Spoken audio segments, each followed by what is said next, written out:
Hey there folks, welcome back to the channel. Today we're revisiting Artworker to talk about some of the new AI tools available to us for Prepress. If you're not familiar with Artworker, I did a review a few months back. I will leave the link down in the description of the video below, or you can click on the little time card up above and you can go ahead and you can check that out.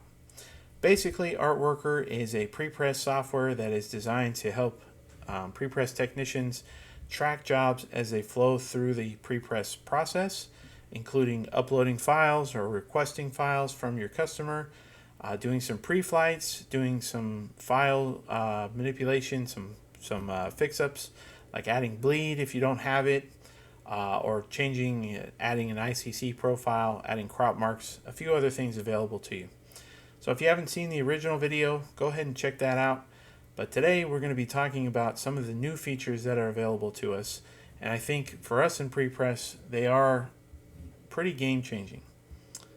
So I'm already logged into my Artworker account here, and I have this new file or files tab here.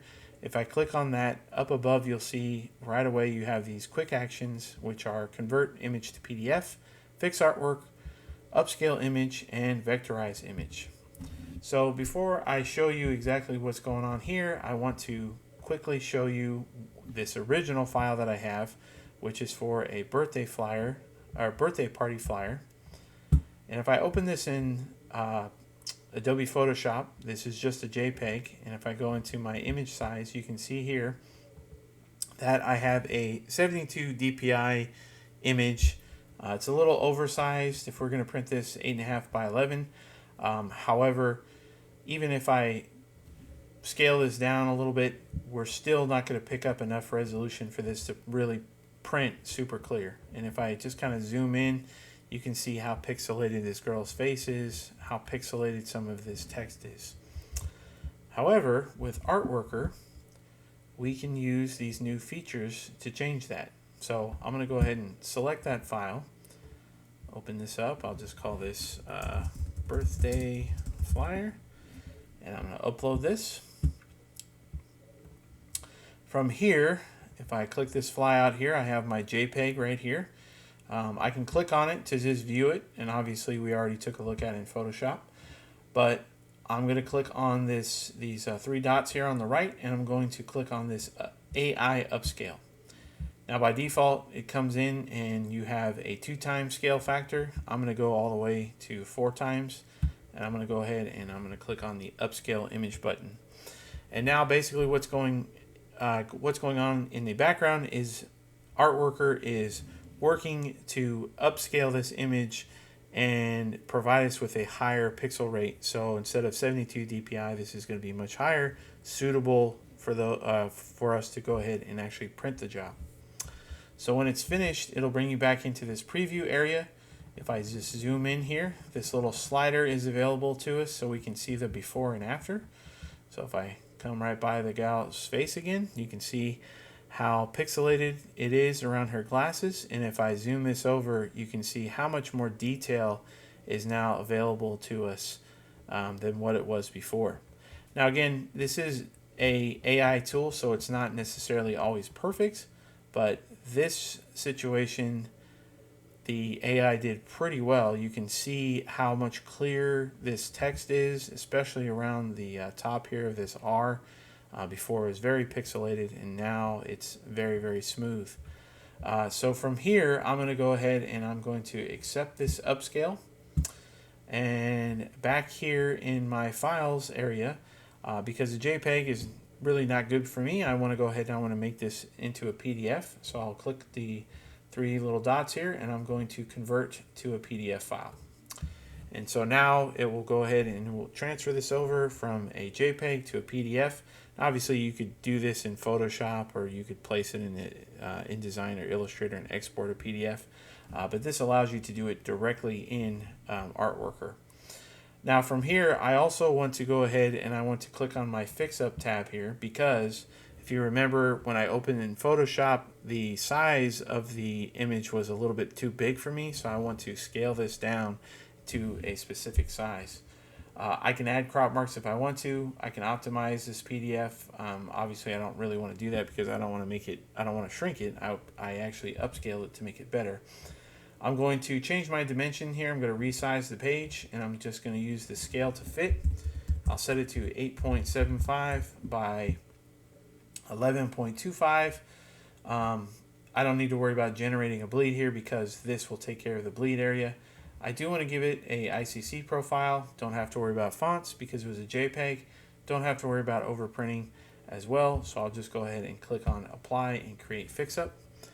Again, it's going to take a few minutes depending on the complexity of your artwork. Here it's removing the crop marks that weren't there, but whatever. And then it's embedding the ICC profile, and then it's going to resize the page exactly how I desired it. And once that finishes, it's going to bring me back into the preview area so I could zoom in and look at it again if I wanted to. But I'm going to go ahead and click on my little pre-flight report here. I can see it's now a PDF. I have a ICC profile. It's still in RGB. It's set to 8.75 by 11.25, which is exactly how I want it because that includes my bleed. Obviously, there's no fonts because it was originally a JPEG. And then the lowest image resolution is now set to 412 dpi. I'm going to go ahead and click on the file button over here and click download file so we can preview this in Acrobat. And here we have it here on the desktop. And here is my new print ready file. If I click on my output preview and I click on my object inspector and just click anywhere, you can see now I have a resolution of 411 pixels per inch, which is more than enough to print this job. My file size is now 8.99 by 11.49, and if I just minimize this and come into Photoshop, I've already done this before, but let me go ahead and place this in, and I will select my import options, and I'll select media.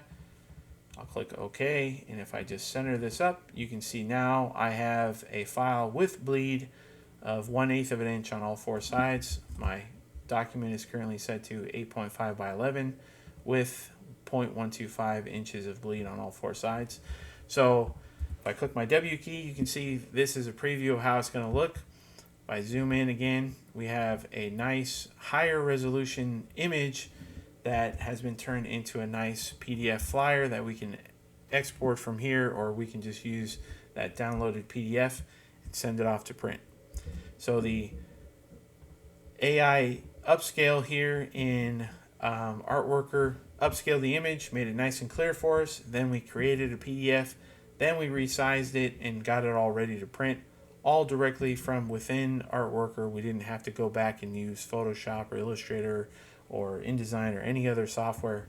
We used everything directly here from within Artworker.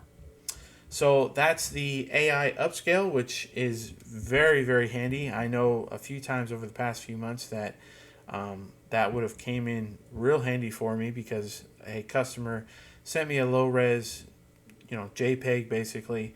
It's very common nowadays for that to happen, especially in the Canva world, because people don't understand some of the settings that they have to use when they export a file. They send it to you and you say, hey, look, this isn't a high enough resolution file. And they just say, well, that's what I got. Make it work. So something like this will allow us in Prepress to upscale these images and basically make them work. So I could see tons of uses for that. Now, the second part of this AI feature is to vectorize an image. Now, obviously, this JPEG birthday party flyer wouldn't really work very well. So instead, I have this baseball logo. And if I go back to my folder here and I open this in Photoshop real quick, you can see this is actually already a nice high-res file. It's 300 dpi, almost 7 by 7 inches in size. So this is a nice high-res photo or JPEG that we can use to go ahead and print from. However, if I want to, say, put this on a shirt and I need a logo that's a little bit bigger, or maybe I want to put this on a banner or something that is going to print very, very large, and I need to scale it all the way up to like 36 inches wide or something like that. This is not going to work because once I start stretching this image out, our picture is going to stretch out and get all pixelated as well because this is a JPEG. So instead, I've already uploaded it here, and I'm going to go ahead and I'm going to click on this Vectorize button. It gives you a few options here. We could do a SVG, an EPS file, a PDF, a DXF, or a PNG. I'm going to go ahead and just leave this as an SVG for now, and I'm going to go ahead and click on Vectorize Image. And again, what's happening now is the AI is working in the background to go ahead and take that original JPEG and convert this into a fully editable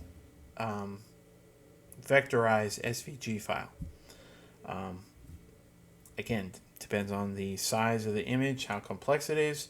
May take a minute or two, may come out pretty quickly. When it's finished here, you can see there it's giving me a preview just like before. Now, if I scroll back and forth, you're not really going to notice much difference to this because, again, the original image was already pretty high quality. But now it allows us to take this and turn it into a vector so that if we want to do things like change color or upscale it or make it bigger, we can do all of those things.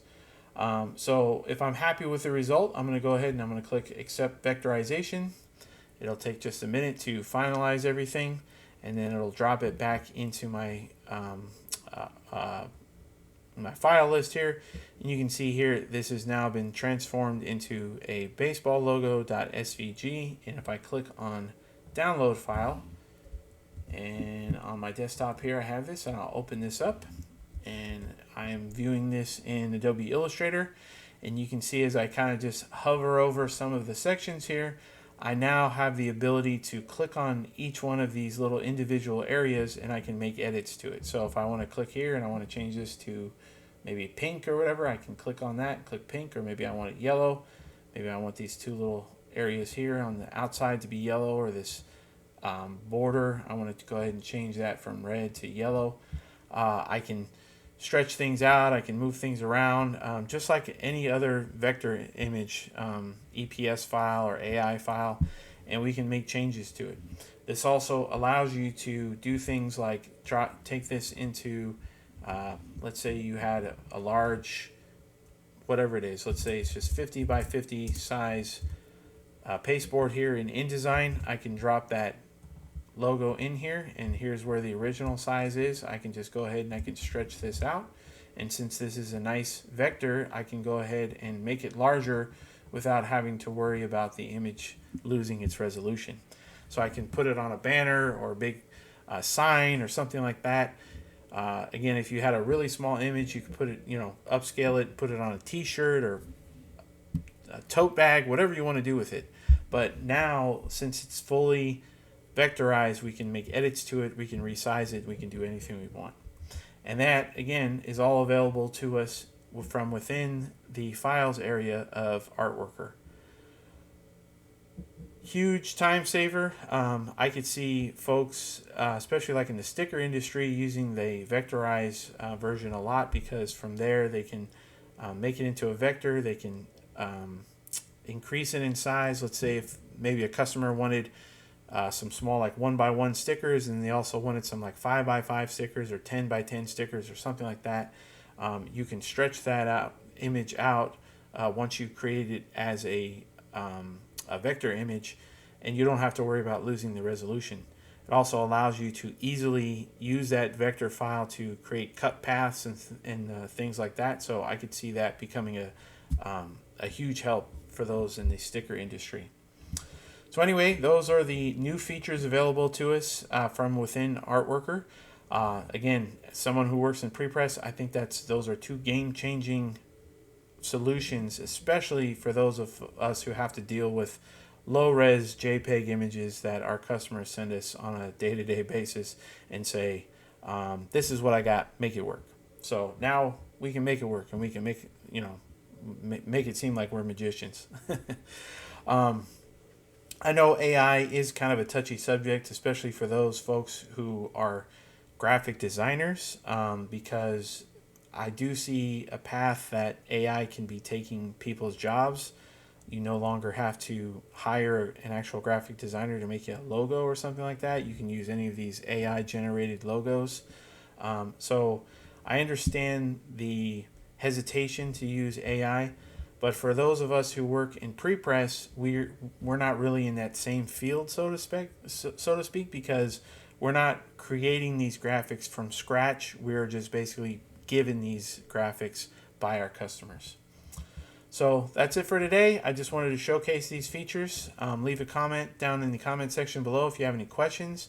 If you would like to see any or find out any more information about Artworker, their website is artworker.com. I will leave a link down in the description below if you want to contact them to see pricing and how much a solution like this will cost. Again, I've talked about what Artworker does, and that part of it is very, very handy, and I could see most folks in Prepress utilizing it a lot. Now with these additional features, I mean, it's kind of a no-brainer, especially if you have a large Prepress department and have to do a lot of fixing of files, especially like JPEGs for things like stickers and stuff like that. So thanks for watching, folks. Leave a comment down below. Hit that like, share, and subscribe if you already have not. If you want to support the channel a little bit more, check out the link to the Patreon page down below. I appreciate the view as always. Thanks for watching, folks, and I'll catch you on the next one. Take care.